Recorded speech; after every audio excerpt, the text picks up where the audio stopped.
unboxing tayo nitong Infinix Note 40 Pro Plus 5G. Kinuha ko to for my work phone kasi 5G siya at mura lang. So ito yung mga laman niya, no?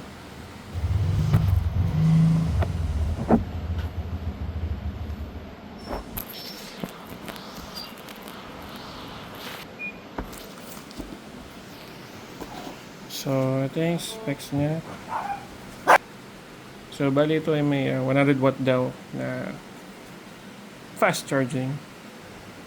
At yan, JBL daw yung kanyang speaker. So syempre binibase naman natin sa specs na binigay nila, no? Pero this is just a work phone for me. Nabasag lang kasi yung work phone natin. And kailangan lang natin ng isa pa for the work phone. Iniwalay ko kasi yung work phone sa personal phone ko.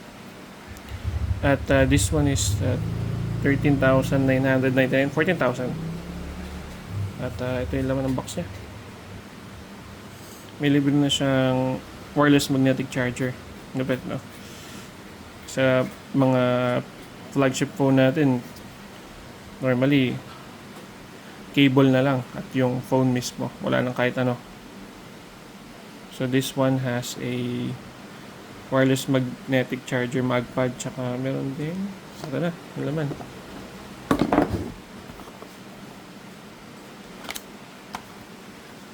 Ito yung phone mismo. Yan, nasetup ko na yan, syempre. So AMOLED na to, no?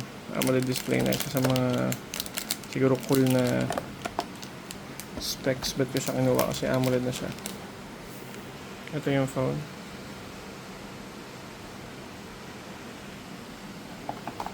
Ito yung what's inside the box, ano?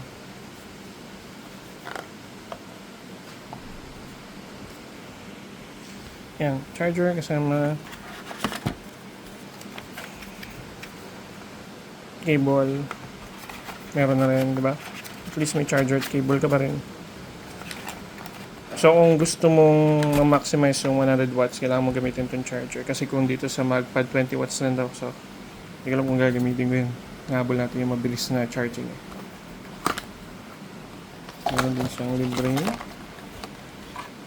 ito, casing na meron ng compatible sa kanyang magpad. So yun naman, yan Infinix na, I think this is warranty card. Yep. Stickers, kumahilig kayo sa stickers. At yung phone itself, yan.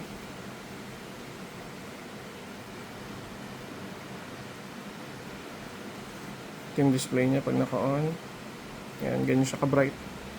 So okay na rin for the price, diba? Ito lang. Bye.